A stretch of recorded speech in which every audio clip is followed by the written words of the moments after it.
حضرت یونس علیہ السلام ایک عرصے تک نینوا کے لوگوں کو توحید کی دعوت اور بت پرستی سے روکتے رہے، مگر قوم نے ان کی دعوت قبول کرنے سے صاف انکار کر دیا۔ صرف یہی نہیں، غرور و تکبر میں مبتلا قوم دیگر نافرمان اقوام کی طرح آپ کی دعوت کا مذاق بھی اڑاتی رہی۔ جب ان کی سرکشی اور نافرمانی انتہا کو پہنچ گئی تو اللہ تعالیٰ نے حضرت یونس علیہ السلام کو حکم دیا کہ لوگوں کو آگاہ کر دو کہ 3 دن کے اندر اندر ان پر عذاب آنے والا ہے۔ آپ علیہ السلام نے قوم میں اس کا اعلان کر دیا۔ یہ سن کر قوم یونس نے آپس میں مشورہ کیا تو اس بات پر ان سب کا اتفاق ہوا کہ یونس علیہ السلام کو کبھی جھوٹ بولتے نہیں دیکھا گیا، لہٰذا ان کی بات نظر انداز نہیں کرنی چاہیے۔ مشورے میں یہ بھی طے ہوا کہ دیکھا جائے کہ اگر یونس علیہ السلام رات بستی کے اندر اپنے گھر میں مقیم رہتے ہیں تو سمجھ لو کہ کچھ نہیں ہوگا، اور اگر وہ یہاں سے کہیں اور چلے جاتے ہیں تو یقین کر لو کہ صبح عذاب ضرور آئے گا۔ قصہ مختصر، حضرت یونس علیہ السلام رات کو اس بستی سے نکل گئے۔ صبح ہوئی تو عذاب الہی کی ایک سیاہ دھوئیں اور بادل کی شکل میں بستی والوں کے سروں پر منڈلانے لگا۔ جب وہ ان کے قریب ہونے لگا تو لوگوں کو یقین ہو گیا کہ اب وہ سب ہلاک ہونے والے ہیں۔ یہ سب دیکھ کر حضرت یونس علیہ السلام کو تلاش کیا گیا کہ ان کے ہاتھ پر ایمان لے آئیں اور توبہ کر لیں، مگر آپ علیہ السلام کو نہ پایا تو خود ہی اخلاص نیت کے ساتھ توبہ و استغفار میں لگ گئے اور اپنے گھروں سے ایک میدان میں نکل آئے۔ عورتیں، بچے اور جانور سب اس میدان میں جمع کر دیے گئے۔ تمام بستی والے ٹاٹ کے کپڑے پہن کر عجز و انکساری کے ساتھ توبہ کرنے اور عذاب سے پناہ مانگنے میں اس طرح مشغول ہوئے کہ پورا میدان آہ و بکا سے گونجنے لگا۔ اللہ تعالیٰ نے ان کی توبہ قبول فرما لی اور عذاب ان سے ہٹا دیا۔ روایت میں ہے کہ یہ عاشورہ یعنی 10ویں محرم کا دن تھا۔ ادھر حضرت یونس بستی سے باہر اس انتظار میں تھے کہ اب اس قوم پر عذاب نازل ہوگا۔ ان کے توبہ استغفار کا حال انہیں معلوم نہ تھا۔ جب عذاب ٹل گیا تو انہیں فکر ہوئی کہ اب تو قوم مجھے جھوٹا قرار دے دے گی، کیونکہ میں نے اعلان کیا تھا کہ 3 دن کے اندر عذاب آ جائے گا۔ اس قوم کا قانون تھا کہ جس شخص کا جھوٹ معلوم ہو وہ اپنے کلام پر کوئی شہادت پیش نہ کر سکے تو اسے قتل کر دیا جاتا۔ تو یونس علیہ السلام کو فکر ہوئی کہ انہیں بھی جھوٹا قرار دے کر قتل کر دیا جائے گا۔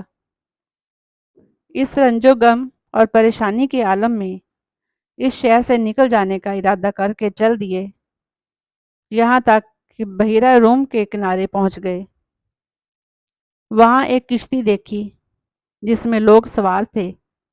آپ علیہ السلام کو ان لوگوں نے پہچان لیا اور کرائے کے بغیر سوار کر لیا۔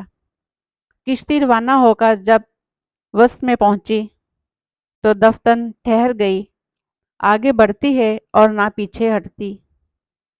کشتی والوں نے منادی کی کہ ہماری اس کشتی میں کوئی ظالم، گنہگار یا بھاگا ہوا غلام سوار ہو جاتا ہے تو یہ کشتی خود بخود رک جاتی ہے۔ ایسے آدمی کو چاہیے کہ خود کو ظاہر کر دے تاکہ اس کی وجہ سے سب پر مصیبت نہ آئے۔ اس پر حضرت یونس علیہ السلام بول اٹھے کہ وہ بھاگا ہوا غلام گنہگار میں ہی ہوں، کیونکہ اپنے شہر سے نکل کر کشتی میں سوار ہونا ایک طبعی خوف کی وجہ سے تھا، باذن الہی نہ تھا، اور اللہ تعالیٰ کے حکم کے بغیر یوں چلے آنے کو حضرت یونس کی پیغمبرانہ شان نے ایک گناہ قرار دیا کہ پیغمبر کی کوئی نقل و حرکت بلا اذن الہی نہیں ہونی چاہیے تھی۔ بہرحال آپ علیہ السلام نے فرمایا کہ مجھے دریا میں ڈال دو تو تم سب اس عذاب سے بچ جاؤ گے، مگر کشتی والے اس پر تیار نہ ہوئے، بلکہ انہوں نے قرعہ اندازی کی تاکہ جس کا نام نکلے اسے دریا میں ڈالا جائے، لیکن قرعہ اندازی میں بھی آپ علیہ السلام ہی کا نام نکل آیا۔ لوگوں کو اس پر تعجب ہوا تو کئی مرتبہ قرعہ اندازی کی گئی اور ہر مرتبہ آپ ہی کا نام آتا رہا۔ قرآن کریم کی سورہ الصافات کی آیت نمبر 141 میں اس قرعہ اندازی اور حضرت یونس علیہ السلام کا نام نکلنے کا ذکر موجود ہے۔ ایک طرف قرعہ اندازی میں نام نکلنے پر آپ علیہ السلام کو دریا میں ڈالے جانے کا سامان ہو رہا تھا، دوسری طرف ایک بہت بڑی مچھلی اللہ تعالیٰ کے حکم پر کشتی کے قریب منہ کھولے موجود تھی کہ آپ علیہ السلام کو اپنے پیٹ میں جگہ دے۔ حضرت یونس علیہ السلام جیسے ہی پانی میں گئے، مچھلی نے فوراً انہیں اپنے پیٹ میں لے لیا۔ حضرت عبداللہ بن مسعود نے فرمایا کہ حضرت یونس علیہ السلام اس مچھلی کے پیٹ میں 40 روز رہے، یہ انہیں زمین کی تہہ تک لے جاتی اور دور دراز کی مسافتوں میں پھراتی رہتی۔ بعض افراد نے 7، بعض نے 5 دن اور کئی ایک نے مچھلی کے پیٹ میں رہنے کی مدت چند گھنٹے لکھی ہے۔ مظہری حقیقت حال تو اللہ تعالیٰ ہی کو معلوم ہے۔ اس حالت میں حضرت یونس نے دعا کی، لا الہ الا انت سبحانک انی کنت من الظالمین، تو اللہ تعالیٰ نے دعا قبول فرمائی اور مچھلی نے آپ کو بالکل صحیح سالم حالت میں کنارے پر ڈال دیا۔ مچھلی کے پیٹ کی گرمی سے ان کے بدن پر کوئی بال نہ رہا تھا۔ اللہ تعالیٰ نے ان کے قریب ایک درخت اگا دیا جس کے پتوں کا سایہ آپ کے لیے راحت کا سبب بن گیا۔ نیز ایک جنگلی بکری اللہ تعالیٰ کے حکم سے صبح و شام آپ کے پاس آ کھڑی ہوتی اور آپ علیہ السلام اس کا دودھ پی لیتے۔ سمندری جانوروں کی تسبیح۔ حضرت ابو ہریرہ سے منقول ہے کہ رسول اللہ صلی اللہ علیہ وآلہ وسلم نے فرمایا، جب اللہ تعالیٰ نے حضرت یونس علیہ السلام کو مچھلی کے پیٹ میں قید کرنے کا ارادہ فرمایا تو مچھلی کو حکم دیا، ان کو لے لو، لیکن ان کے گوشت پر تیرا تصرف نہیں، کیونکہ یہ تیری غذا نہیں ہے۔ جب مچھلی آپ علیہ السلام کو لے کر سمندر کی انتہائی نچلی سطح میں پہنچی تو آپ علیہ السلام نے کچھ آہٹیں سنی۔ اس پر اللہ تعالیٰ نے وحی فرمائی، یہ سمندری جانوروں کی تسبیح ہے۔ اس موقع پر حضرت یونس علیہ السلام نے بھی تسبیح کی۔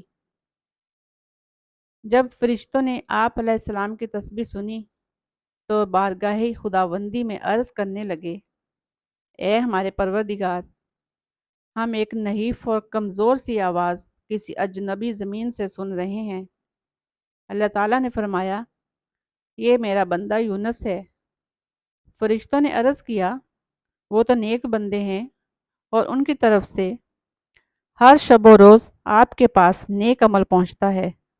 اللہ تعالیٰ نے فرمایا، ہاں، یہ میری بہت اچھی تسبیح کرتے ہیں۔ پھر فرشتوں نے اللہ تعالیٰ کے حضور حضرت یونس علیہ السلام کی سفارش کی تو اللہ تعالیٰ نے مچھلی کو حکم دیا اور اس نے آپ کو سمندر کے کنارے ڈال دیا۔ قرآن کریم میں ارشاد باری تعالیٰ ہے کہ پھر ہم نے ان کو جب کہ وہ بیمار تھے فراخ میدان میں ڈال دیا اور ان پر ایک بیل دار درخت اگا دیا۔ سورہ صافات 145-146۔ آپ کا بدن مچھلی کے پیٹ میں رہنے سے انتہائی لاغر اور کمزور ہو چکا تھا۔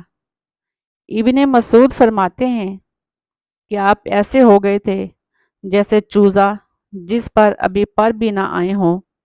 ابن عباس اور زید فرماتے ہیں کہ جب بچہ پیدا ہوتا ہے اس وقت کے بچے کی طرح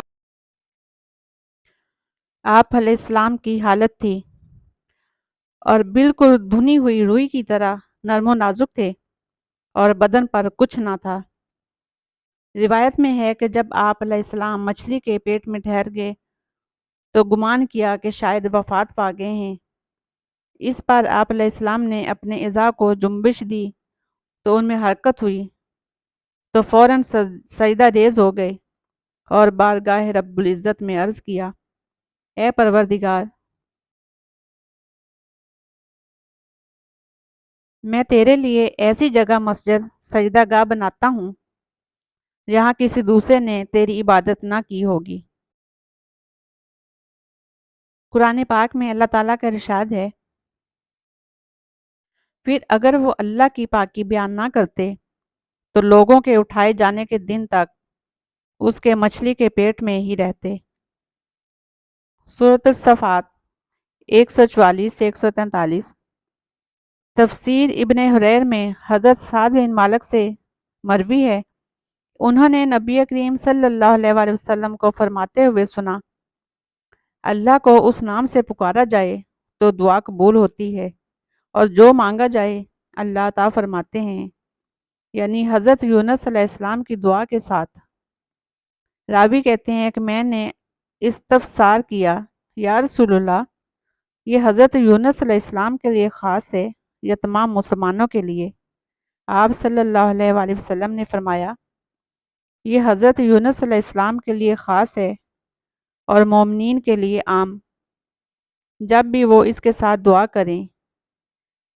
کیا تم نے اللہ کے فرمان کو نہیں سنا؟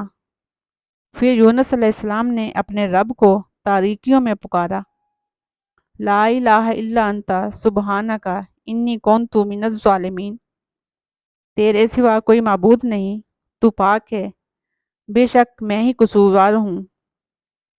تو ہم نے اس کی دعا قبول کی اور اس کو غم سے نجات دی، اور ہم مومنین کو اس طرح نجات دیتے ہیں۔ سورۃ الانبیاء 88-87۔ حضرت سعد سے مروی ہے کہ رسول کریم صلی اللہ علیہ وآلہ وسلم نے فرمایا، جس نے حضرت یونس کی دعا کے ساتھ دعا کی اس کی دعا ضرور قبول ہوگی۔